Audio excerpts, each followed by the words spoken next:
This is Jordan Sekulow. Today on Jay Sekulow Live, McCabe accuses Rosenstein of perjury before the United States Senate. Live from Washington, D.C., Jay Sekulow Live. When Senator Graham asked him about was there any there, and he said, no, there wasn't. Remember who's saying this. This is Rod Rosenstein, the number 2 guy at the Justice Department, the guy who at the time was acting Attorney General. Phone lines are open for your questions right now. Call 1-800-684-3110. Rod Rosenstein did the easy thing. Instead of doing the tough thing and saying, I'm going to dig into this and figure out what actually happened, he says, I'll just put it to Bob Mueller. And Bob Mueller then became the special counsel investigation, then became the insurance policy, because then they knew they had 2 years of this investigation, 2 years farther out, where they could cover up all the things that took place at the highest levels of the FBI with McCabe and Baker, Strzok and Page and Comey. And now, your host, Jordan Sekulow. Welcome to Jay Sekulow Live. We're taking your calls, 1-800-684-3110. So as you know, on the broadcast yesterday, the hearing was still going on with Rod Rosenstein. The issues that some of you asked about, the 25th Amendment, that came up at the hearing, and Rod Rosenstein's response. So again, you have to listen very closely to him. He does not, even in statements that sound like he's saying yes or no, but with explanation, if you listen like that, step closer, there's always something kind of hanging out there. He was also pressed. The statement from Andrew McCabe, Andrew McCabe said Rod Rosenstein is guilty of giving, quote, false testimony. Okay, so Rod Rosenstein was under oath yesterday. He's being accused of a crime now by Andy McCabe. And it's specific in reference to about that timeline about did he know about the Comey memos and the leak of those memos, and why wasn't Andrew McCabe more forthcoming there? And then Rod Rosenstein responded to that as well. When I want to play this for everybody, and let's do it now, kind of set everything up. This is the exchange. Senator Graham read to Rod Rosenstein what Andrew McCabe had accused him of at the very end of the hearing, and then let Rod Rosenstein respond. Take a listen. Can you explain why you are right and more than 1,000 former...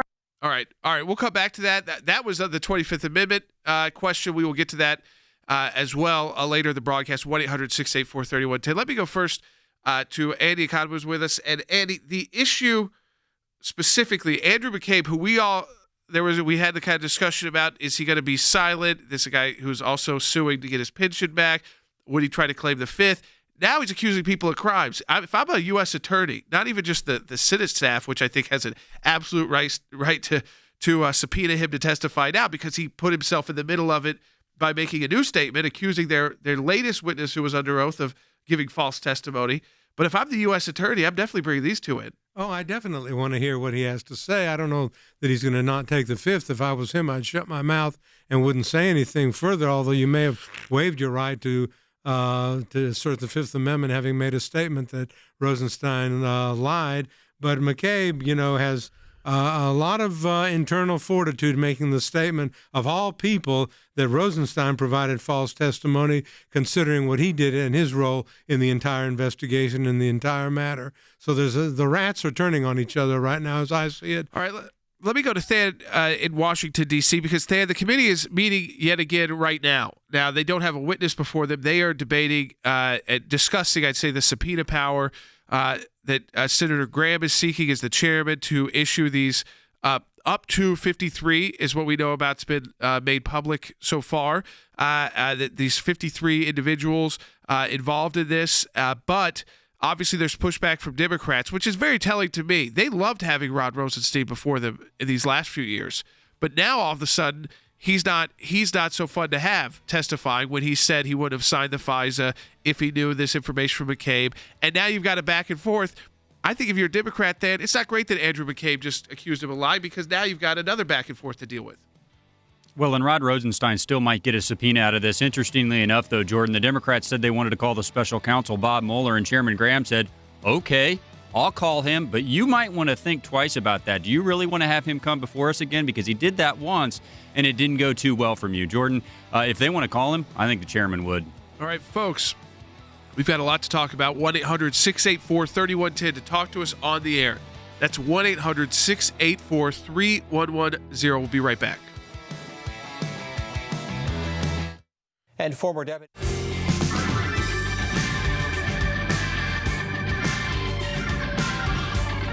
All right, folks, welcome back to Jay Sekulow Live. This is Jordan Sekulow. We are taking your phone calls, 1-800-684-3110. That's 1-800-684-3110. Your questions, your comments, because we were on the air yesterday and the hearing was still ongoing. Now, there were key points that we learned right off the bat. Rod Rosenstein tried to say that he actually wouldn't have signed the FISA renewal on Carter Page. He said that immediately. That was like one of the first questions he was asked. He said immediately, if he knew what we all know now, which means there would have been a special counsel, but yet he was still trying to defend a lot of the work of the special counsel. Now, he said he agrees that there was no collusion and that the special counsel found. He also agrees that there was no, he believes that there was no obstruction either. And looking back, if he actually believes he wouldn't have signed off on that FISA, there would have been no special counsel in the first place. So it's very complicated. You had people like Senator Cruz, Senator Hawley, and others really questioning Rosenstein. How are you saying you're not responsible for any of this when you say that you wouldn't have done this, but you didn't even read the documents, you didn't ask the questions? It's either gross negligence or intentional. Now, it's pretty scary to believe that it could be intentional, but we know one step down from Rod Rosenstein, if you're looking at the flow chart, it was intentional. I mean, Andy, to me, that's where you see Andy McCabe with knee-jerk reactions to this testimony when, honestly, there's so many things going on in the country, it's not even getting the same kind of attention. But by him stepping in and accusing Rosenstein of lying, of perjuring himself, of misleading the committee, of making false testimonies, false statements, that is a serious allegation. Well, it is a serious allegation. You're making an allegation of perjury before the Congress of the United States, before the United States Senate, and you're saying that he gave false testimony to someone with whom you worked and to whom you were responsible under the chain of command. These are serious allegations that could result in someone being prosecuted for false statement and for other crimes that have been committed. But I think it shows the grand design here, and that was to do anything they could to discredit the Trump administration, and both before and after the president acceded to office by this hoax investigation of Robert Mueller, which, let's not forget, it was acting Attorney General Rod Rosenstein who set this into motion. He is the one who appointed Mueller as the special counsel. He could have stopped that at any time, but he didn't choose to do that. I want you all to listen to the exchange. So this happened after we were on the air. This is at the very end of the hearing. Rod Rosenstein was he got a chance to respond. So this McCabe allegation came out while Rosenstein was still under oath, still testifying to the committee. Lindsey Graham reads Andrew McCabe's statement, has Rosenstein respond. Take a listen. This comes from Mr. McCabe. Mr. Rosenstein's claims to have been misled by me or anyone from the FBI regarding our concerns about President Trump and the Trump campaign's interactions with Russia are completely false. Mr. Rosenstein approved of and suggested ways to enhance our investigation of the president. Further, I personally briefed Mr. Rosenstein on Jim Comey's memos describing his interactions with the president mere days after Mr. Rosenstein wrote the memo firing Jim Comey. Mr. Rosenstein's testimony is completely at odds with the factual record. It looks to be yet another sad attempt by the president and his men to rewrite the history of their actions in 2017. They have found in Mr. Rosenstein, then and now, a willing accessory in that effort. Would you like to respond? Yes, thank you, Senator. I think one thing you need to appreciate, Senator, is that I had a very strong team working with me at the Department of Justice. I had some of the finest lawyers that I've ever met working with me at the Department of Justice. It was a team. It included Trump appointees. It included career people. I'm sure there were Republicans and Democrats. And that's why I'm confident, Senator, in what I did, because I spoke with my team, not Mr. McCabe. I didn't rely on Mr. McCabe. I spoke with my team about the actions that I was taking to make sure that they were appropriate. I did not say that Mr. McCabe misled me. Those were not my words. I think he's responding to somebody's question. What I said was he did not reveal the Comey memos to me for a week. And that is true. And he revealed them to me only a couple of hours before they showed up in the New York Times. Think about this. So he comes back. He says that what he said was true. He didn't get it revealed to him on the Comey memos by Andrew McCabe. He also Andy dance around it by saying, well, he was learning this from his staff. Right. So then everything gets more complicated because it's like a phone tag at that point, or it's to me, he tries to have it both ways. And the guy just accused him of lying to Congress under oath. I think he knows the seriousness of that, but he also knows that Andy McCabe is a known liar. He is a known liar, and he lies consistently. But if I had made the statement, and I was Rosenstein, and I heard the statement that I had lied, I would make a much stronger statement in response to that, in my view, than what Rosenstein said. All he said is that he's got a strong team at the Justice Department, Trump appointees, career people, Republicans, Democrats, and so forth. I would have said this is really an interesting thing coming from a known liar, who is Andrew McCabe, making the allegation that I am a liar. But it shows, in my view, Jordan, that they're now beginning to turn against each other and really to come out with what ultimately I think is the fact in this case, and that is this investigation of the president, headed by Abraham Lincoln, Robert Mueller, should never have commenced. It should never have started. And when they saw that there was no collusion, and they knew that from the beginning, it should have been stopped. Yeah. I mean, they'll defend Robert Mueller's integrity. He's got a long military service. That's, no one's talking about that. But there is a point where you have to realize you don't have what it takes, whether it's age, whether that catches up to everybody in life, when it's time to step aside. I mean, he did that with the FBI, and he served for a long time in the country. But you come back and you try to manage aggressive prosecutors. Just take a listen to this. With Peter Strzok and Lisa Page are your lead investigators from the FBI that come onto your team. And I guess Rod Rosenstein is the one that had to tell Mueller to get rid of them. So he because I don't think he even knew that they were there, to be honest with you. I mean, I think he was not running this. Don't just take my word for it. Remember his testimony when he could not even cite what was in the report generically. And everything was painful to watch. But that doesn't mean he's a great actor in this. It means he was letting people take him along. It's something he may not have been up for. And there's nothing wrong in saying no to these appointments, but he was being heavily pressured by people like Rod Rosenstein to do it. Take a listen, though, to what Lindsey Graham said. This is bite number 7 on my list, and it's about one of those Page Strzok emails. Finally, on August 8, 2016, Page says to Strzok, he's not ever going to become president, right? Strzok, no, he won't. We'll stop it. This is why we're here.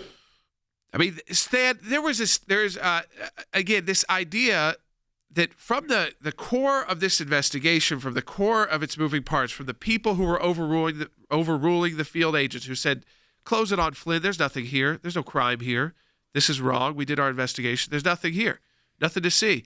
And yet you have Peter Strzok and Lisa Page clearly in these messages to each other saying, we as the FBI are going to stop. Now, were they successful? They weren't successful in stopping the election, but then they have hamstringed the first 3.5 years. You've had impeachments. You've had the Mueller investigation. For the first 2 years, it was Mueller, right into impeachment on a totally unrelated issue. And now I think that finally Congress is getting back to doing its job. Well, we was the 7th floor of the FBI, Jordan. I mean, just pretty plain and simple, because we have the evidence now. The January 4th memo from the Washington field office that says we're closing the investigation into General Flynn. Then you had the meeting the very next day in the Oval Office where Jim Comey and Joe Biden were both president, and eventually the investigation was reopened by Peter Strzok. He overruled the field office. But, Jordan, the really remarkable thing about the exchange between Rod Rosenstein and Andy McCabe to me was not so much the accusation of lying. Yes, that's a very serious allegation. But Andy McCabe's own defense, Jordan, it was in itself an admission. I mean, here were the words. Mr. Rosenstein approved of and suggested ways to enhance what?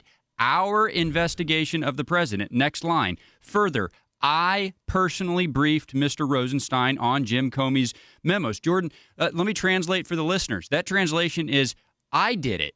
But we were all doing it, including Rod. Rod was doing it with us. We were all doing it. Jordan, it's an admission of what we have said all along. He's trying to defend himself by pointing the finger, but right in his own words is the admission of what he was doing. All right, folks, we're taking your phone calls, 1-800-684-3110. Your questions or comments, we're going to start taking those when we come back from this break. 1-800-684-3110. Remember to share this on Facebook and Periscope. A lot of folks watch on Facebook right now. And we, over 10,000 people are watching on Facebook right now. Share this with your friends and family. Click that share button. We can increase those numbers, bring more people into a discussion that, honestly, they're not really getting anywhere else. And again, click the share button. And let me welcome everybody at KKLA. We are now on for the full hour, 6 to 7 p.m. on KKLA. So for folks who got the first half hour, now you've got the full hour of Jay Sekulow Live. So both parts of the broadcast, which is great. So that's at KKLA, 6 to 7 p.m. Eastern Time. But let me encourage you, share this with your friends and family as well. We'll be right back. As always, you can check out aclj.org.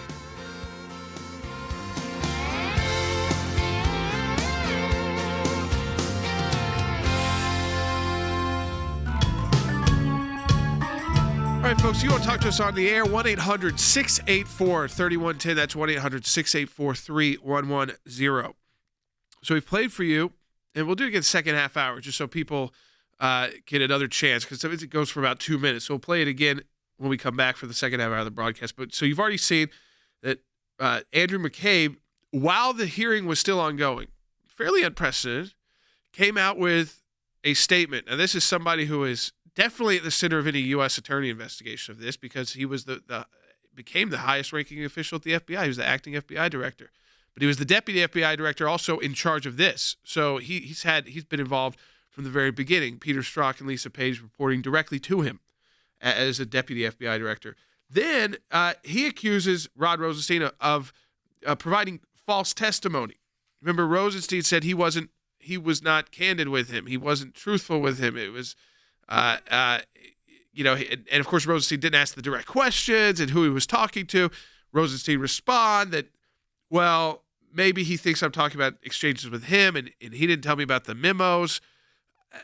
But I've got good stat. It was bizarre, the exchange, even when he had a chance to respond to those allegations under oath, live with the committee in the hearing in Washington, D.C.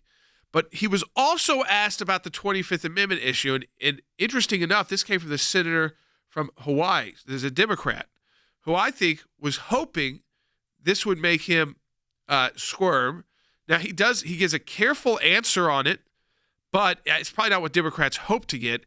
But take a listen, because a lot of you asked about this. This is Rod Rosenstein being asked. Was he part of some coup attempt?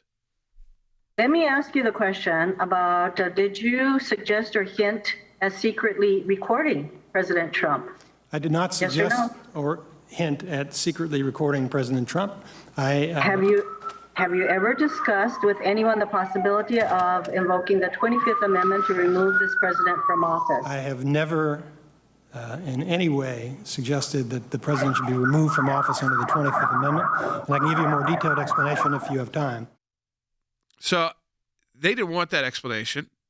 It was interesting to me, Andy. They wanted these direct statements that I think they were hoping maybe on one of those he would start squirming a little bit.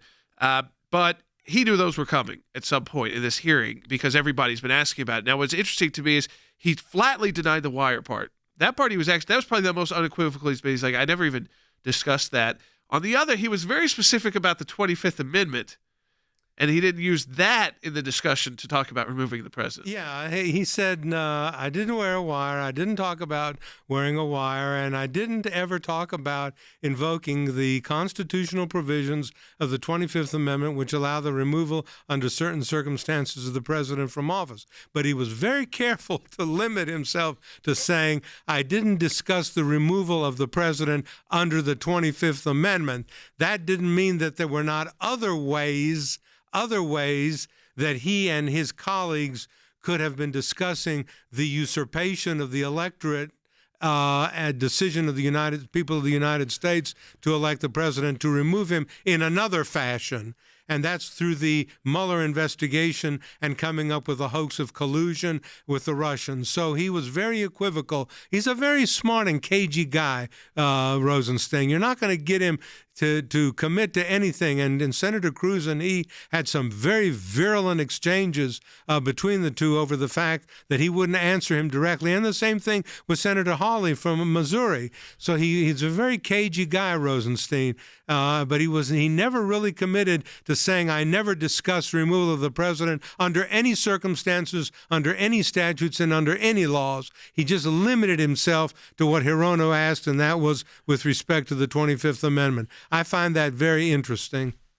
So the 25th Amendment, of course, was adopted in the United States as a constitutional amendment after JFK's assassination about how you could replace the president or vice president in the case of death, removal, resignation, incapacitation. And so that was what he was being accused of. And he's been accused of that in books. He's been accused of that publicly by people like Andy McCabe, and that they were having these kind of discussions. But Than, to me, you're having this back and forth, but the fact that we talked about on air again that when Andy McCabe responded to this, that he wasn't forthcoming. He wasn't very candid with Rod Rosenstein. He was basically, it seemed like he was hiding things. Looking back at this now, and Andy McCabe didn't respond by just saying, "I don't think that's correct," or "I think he was wrong in his recollection." He came right out and said it was false. And he was under oath. So he knows what that means as a former FBI director. That's a serious allegation that you could actually go to jail for. Yeah, I mean, the finger pointing's begun, and I don't think it's going to stop for a long time. I mean, a couple things that we know unequivocally, Jordan. Number one is that Andy McCabe already testified under oath, under penalty of perjury, that a lot of the information in the Steele reporting was not validated. Now, what we don't know, it's a he said right now, is when the briefing between Andy McCabe and Rod Rosenstein took place. It depends which man you trust. I suggest there's reason maybe to trust neither. But to the conversation that you just had with Andy, I mean, the plan that did go forward to undermine the president was the appointing of the special counsel, and that was at the direction of Rod Rosenstein. And he made a pretty stunning admission yesterday, Jordan. I mean, I know a lot of the headlines were about his defense of his friend Bob Mueller personally and defense of his decision to appoint him. But in the midst of that defense, Jordan, he specifically admitted that there was no predicate to take him there. That's a very key omission. I mean, yeah, he might say Bob Mueller's a good man. He might say, based on what I was reviewing, I think I was still right to make that appointment. But Jordan, by admitting that there was no predicate to get there, it should have never been a decision that was even on the table to make. It's a really stunning admission. All right, let's take a call before the next break. Let's go start with Pam in Michigan on line 1. Pam, thanks for holding on. You're on the air.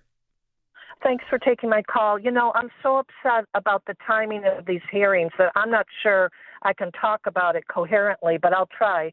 This is nothing but a dog and pony show. We already know everything comes. It's just a repeat.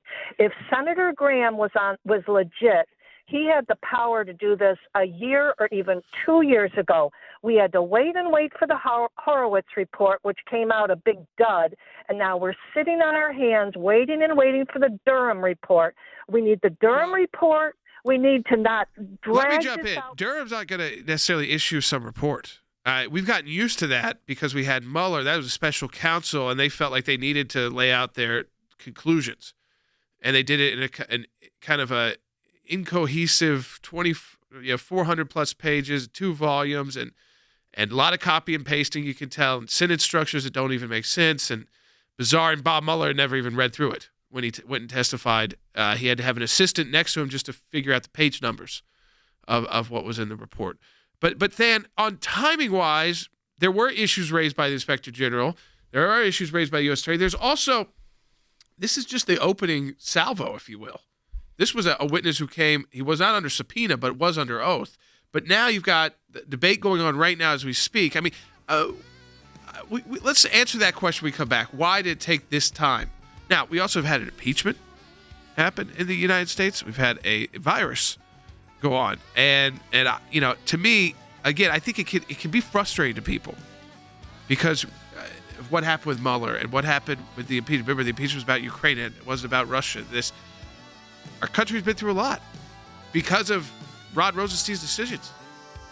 man's kept the ball rolling for the FBI and decided he was, I guess, hoodwinked, he's now saying, into appointing a special counsel. I guess that's what he was saying. I'm not sure if he would agree with that or not, because he loved what the special counsel found, was that there wasn't any collusion, but he knew that he could have figured out at the beginning if he would have asked the FBI agents who were actually investigating Mike Flynn, who said they should close the case. We'll be right back. Thanks to your support of the ACLJ, we have had many victories. The IRS now formally apologizing to Tea Party groups. If any group feels like they're being targeted, they can go to federal court and bring our case. That's a victory. It's one of the most significant wins in the ACLJ's history, to take on the IRS and win. For more than 27 years, the ACLJ has been fighting for freedom and liberty in the United States and around the globe.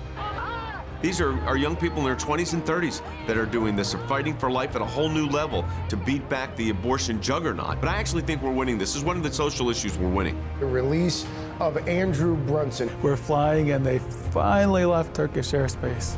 It's like, okay, we're really out of Turkey and free again. We need your help as we continue this work here in the United States and around the world.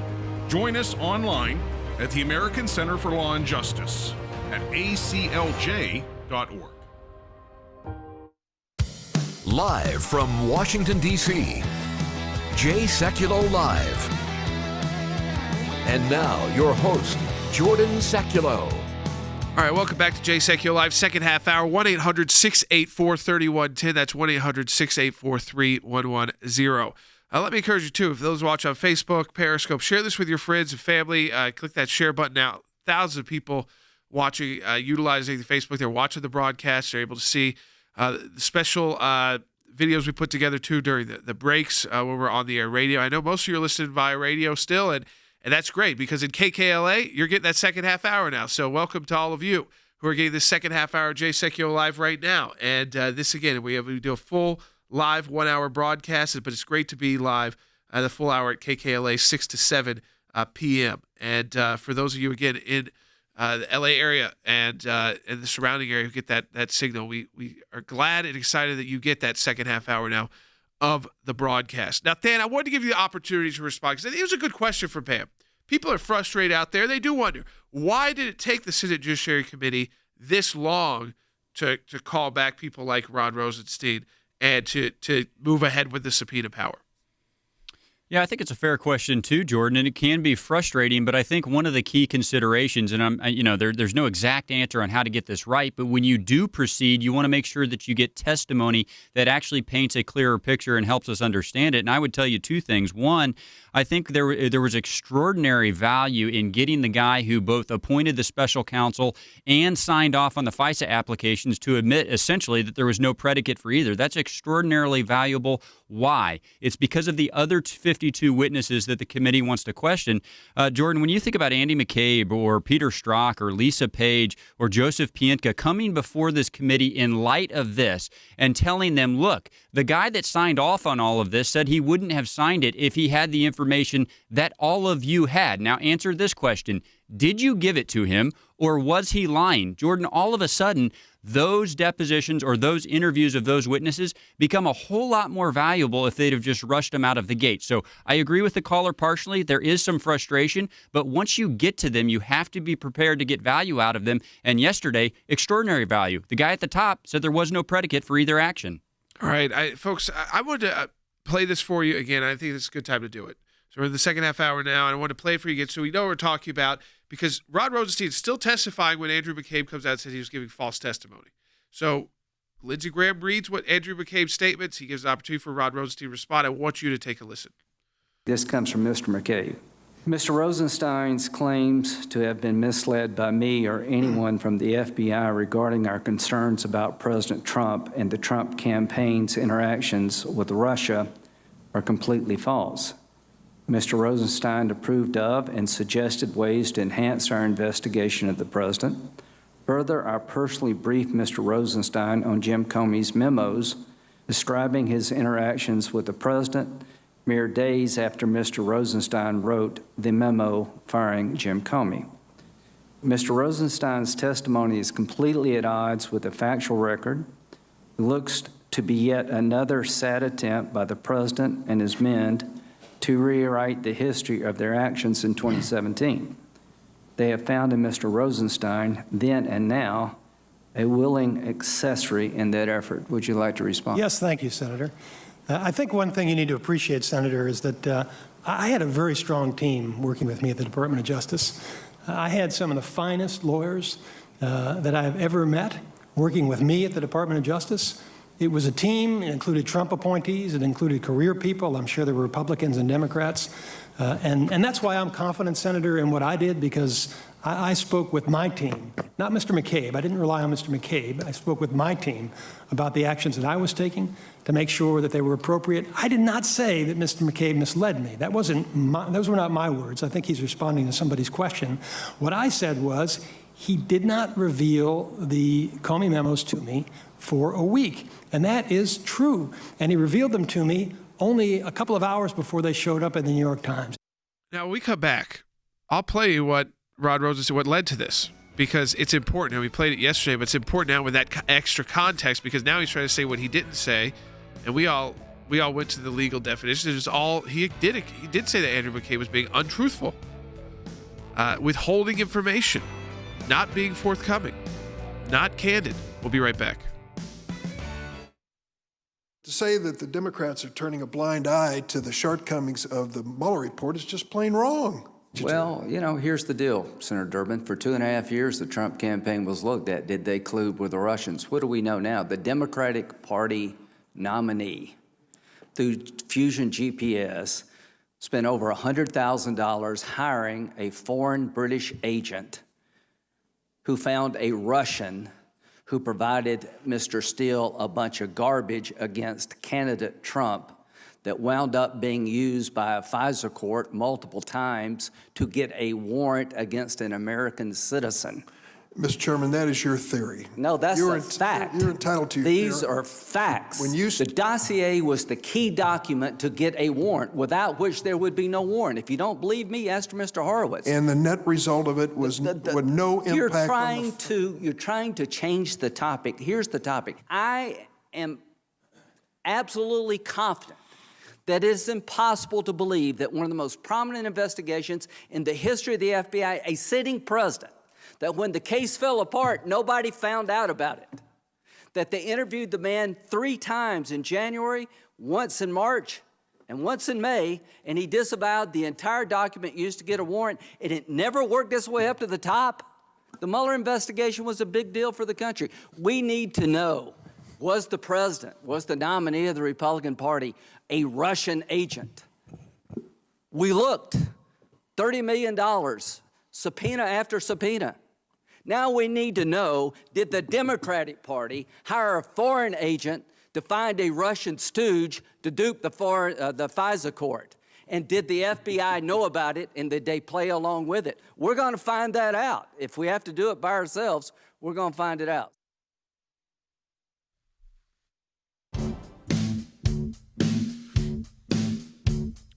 All right, this is what started. This is all interesting. We all wait for people to turn on each other, and when they start accusing each other of being liars, giving false statements. As Andrew McCabe also used the term accessory. We're going to talk about that as well. I mean, he used two specific terms: false testimony, accessory. False and accessory. He was not as cagey, I'd say, or coming up with trying to weasel out of everything. Truth be told, Rod Rosenstein, almost every answer was a double negative, or it was like positive no, yes, no. I mean, Mueller was good, but the predicate for Mueller is bad, and his investigators were bad. They were partisan. But this is what started. This is why Andrew McCabe responded, which was interesting because it puts him right back in the middle of it. Take a listen. Do you think McCabe knew that? I hope not, Senator. I do not personally know. Was he in charge of the investigation? Yes, he was. Did he ever lie to you? Mr. McCabe, I don't believe, Senator, that there were any occasions in which I identified that he lied to me. Okay. Did he ever say anything, looking back, that is perplexing to you? Well, that's a very broad question, Senator. I had a lot of conversations. Do you think he was truthful to you? Well, I believed, Senator, that Mr. McCabe was not fully candid with me. He certainly wasn't forthcoming. Okay. So then Andrew McCabe responds back in a written statement. And Andy, we talked about the false part. Now let's get to another term, which he accuses Rod Rosenstein of being some accessory as well. These are very legal law enforcement type terms, obviously, that carry more significant weight than Rod Rosenstein was willing to use with even Andrew McCabe. Oh, they really do carry a lot of significant legal implications and weight. First of all, he says he's one of the Trump men to wanting to rewrite the history of their actions in 2017. And then this is the troubling statement, troubling on the part, if I was Rosenstein or anybody looking at this, they have found, this is McCabe talking, in Mr. Rosenstein, then and now a willing accessory in that effort. Do you know what an accessory is? An accessory is a term we use in the criminal law to mean an aider and abetter, someone who aids, counsels, procures, is hired to, and participates in the commission of a crime. That's an accessory. Like somebody who takes somebody who is fleeing a murder scene and hides him in his house so that the police will not apprehend him, or gives a false statement about where evidence is, or tries to conceal or hide evidence in a criminal case so that the person who perpetrated the crime is not implicated. That's an accessory. Words are charged with a real serious meaning. When you say somebody is an accessory in an effort to do something, you are saying, from my perspective, and I'm just a simple-minded Georgia lawyer, but when you say accessory, what you are saying is you are bringing in the whole panoply of the criminal law to this. And you are saying that somebody committed a crime and is an accessory to that crime. That's a very dangerous statement. And what amazes me, Jordan, is that Rosenstein's response to McCabe was so wishy-washy. You've attended a number of these. You see these here. What about that pause?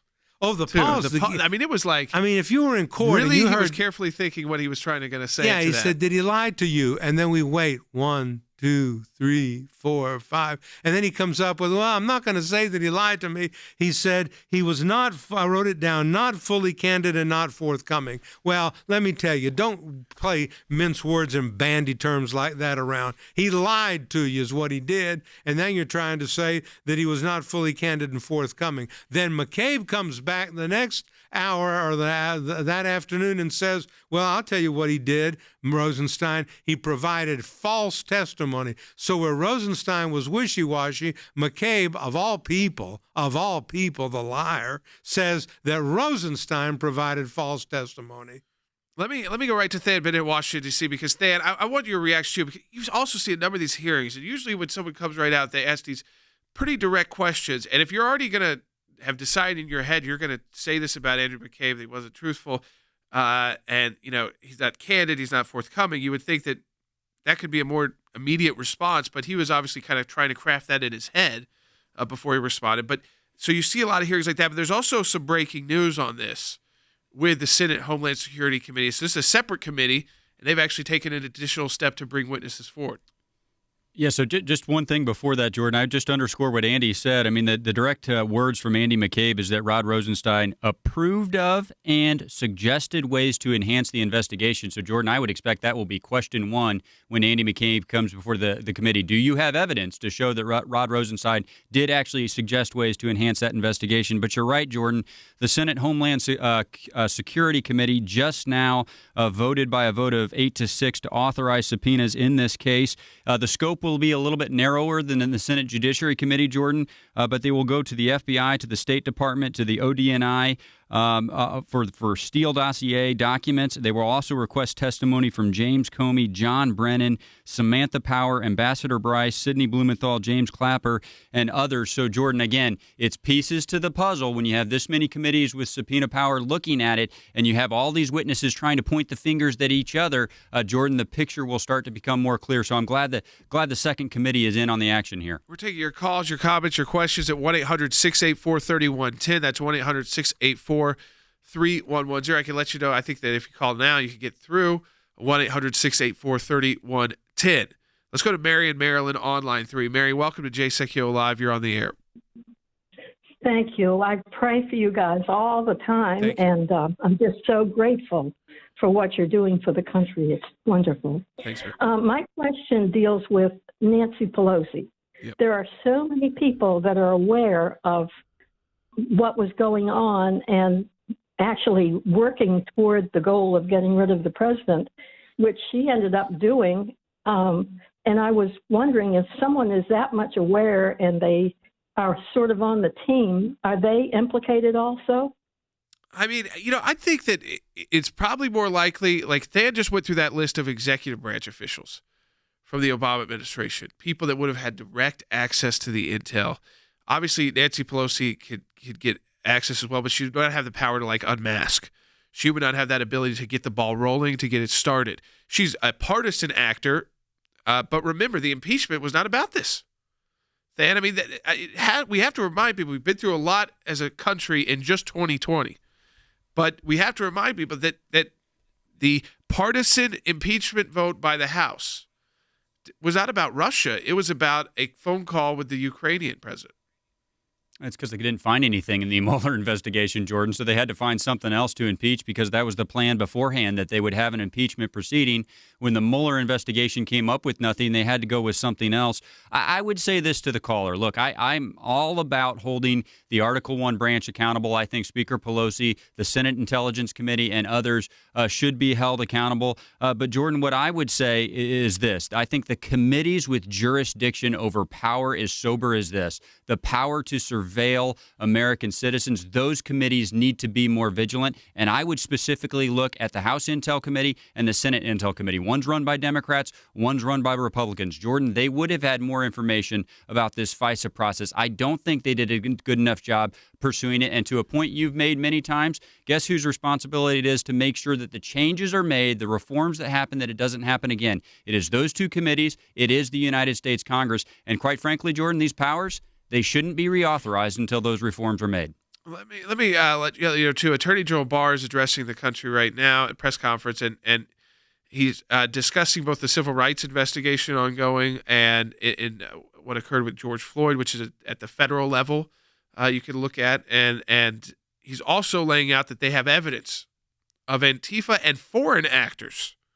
This is key because he's saying they have evidence now that both Antifa and foreign actors are, quote, hijacking the peaceful parts of the protest for an extremist agenda. So this is the Attorney General of the United States coming right out because this media narrative, everything is about these peaceful protesters, but looting and all of that, we don't allege that that's part of some leftist group. And he's now saying they have evidence. There's foreign actors involved, Antifa involved, and to see, I think that we're right to see that these other countries are enjoying this, unfortunately. Our adversaries, those that we know want to interfere, whether it's Russians or Chinese government or others, to see the chaos on the streets of the United States. So that is occurring right now as we speak with the Attorney General of the United States. He's, quote, again, evidence that Antifa and other extremist groups have instigated violent activity. So for those of you we're still watching, of course, carefully. There's cities across the country that we know are dealing with extremely difficult situations. And there's the debates raging about presidential power. We've tried to put that to rest. You cannot like it, but guess what? The president has the power to do it. These are again. So we just heard from Attorney General Barr. Now FBI Director Wray is speaking to this as well. We could discuss that too if you got questions about that. 1-800-684-3110 in the final segment of the show today. 1-800-684-3110. And if you're getting the full hour now on KKLA, we want to welcome everybody in the evening. 6 to 7 p.m. now, getting the full hour of Jay Sekulow Live. It's great to have you, not just for 30 minutes, but for the full hour of the broadcast. We'll be right back. As always, go to aclj.org. That's aclj.org. Find out what we're up to at the American Center for Law and Justice and information we're putting out as well. We'll be right back.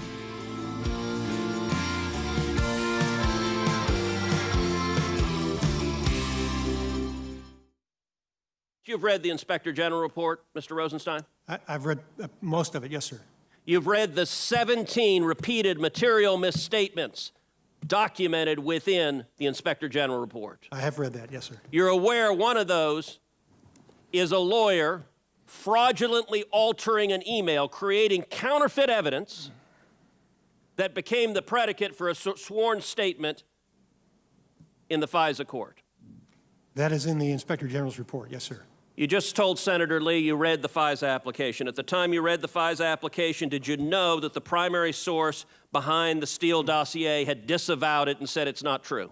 At the time I reviewed it, and I'm not sure I read every word, but I certainly reviewed it, and no, I did not know that. At the time you reviewed it, did you know that there was significant exculpatory material that was omitted from it? Absolutely not. Did you ask any of those questions? Well, the questions I would have asked Senator would have been, is the information represented to me verified?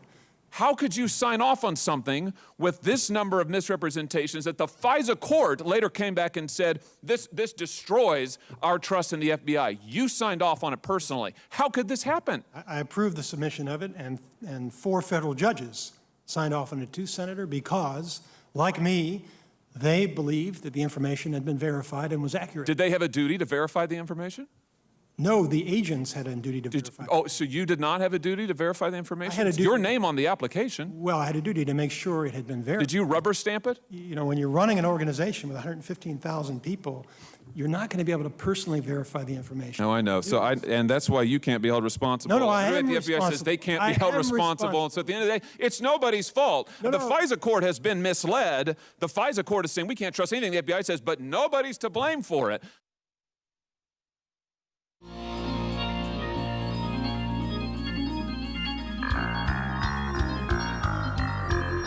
So we also learned, too, at this press conference with Attorney General Barr and FBI Director Chris Wray, this is on the rioters. So it's very important, I think, that foreign actors, that the FBI and the Department of Justice, they believe that, that they're saying they have evidence that it's not even just Antifa, which is a by the way, is an international group, but that there's foreign actors involved in, quote, hijacking the protests for an extremist agenda. They've also announced they made 51 arrests for violent federal crimes that have been occurring during these riots. So this is interesting.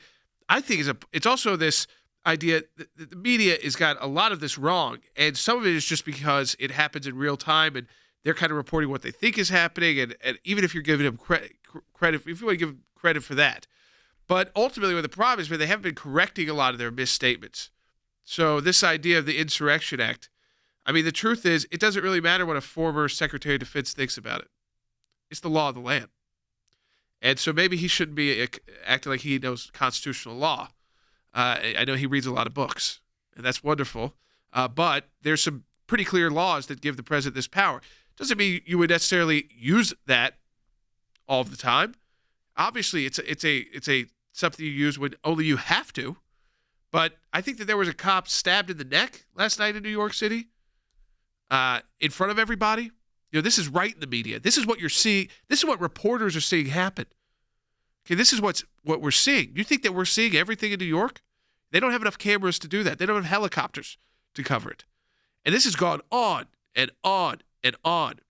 New York is like a failed state in the international sense to me. And just to talk about this for a minute, because we'll get right back to the phone calls, 1-800-684-3110. But you look at what's happening there. You see what's happening in places like Atlanta. It's been an ebb and flow, but it's gone back again to really violent acts. We're seeing people using what was referred to as weapons of mass destruction in Philadelphia to blow up or attempt to blow up, where somebody killed themselves doing it, an ATM. These are reprehensible acts that I see across the country every night, night after night after night.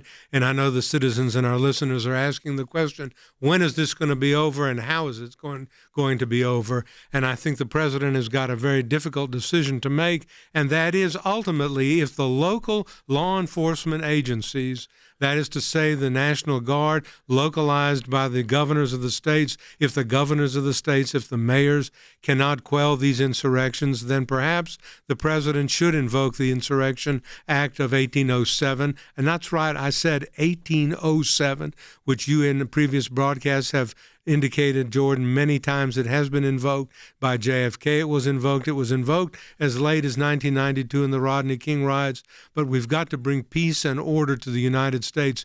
We cannot have windows being crashed. What is the connection, I want to know, between crashing a window at Phipps Plaza in Atlanta, Georgia, and taking out Gucci gowns and the death the murder, if you will, of George Floyd in Minneapolis. What is the nexus? What is the connection?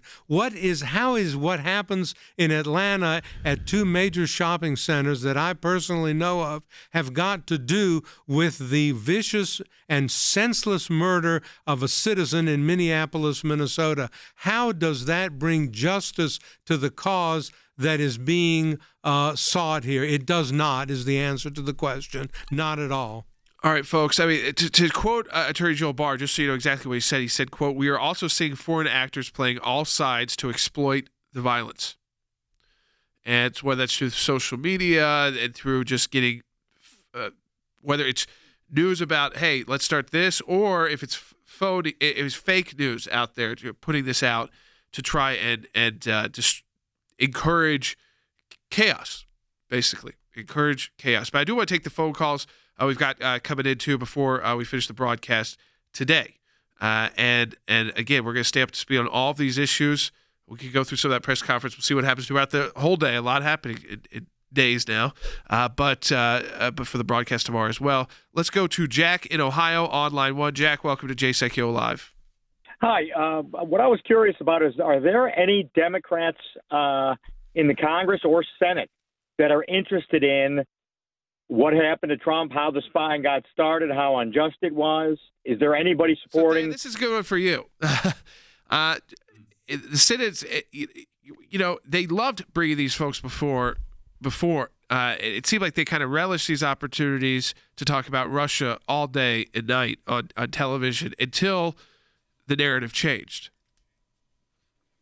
Yeah, no doubt about it, Jordan. I mean, I would tell you there are a couple of members, maybe Pat Leahy in the Senate, maybe Zoe Lofgren in the House, who are at least for some of these FISA reforms, and they've been verbal about it. But I got to tell you, Jordan, if you dig just a little bit deeper there, the determination to do it is just not very resolute. And I'll give you an example. Today, during the Senate Judiciary Committee hearing, there was an attempt to try to kind of call Chairman Graham's bluff. And I mentioned this earlier, but the Democrats said, you pretend that you want to get to the bottom of all this and call these 53 individuals. Well, we've got 10 or 12 witnesses that we'd like to call too, and we're going to start with the special counsel, Bob Mueller. And Lindsey Graham said, okay, we'll issue subpoenas for them as well. And they backed off. They said, no, we were just speaking rhetorically.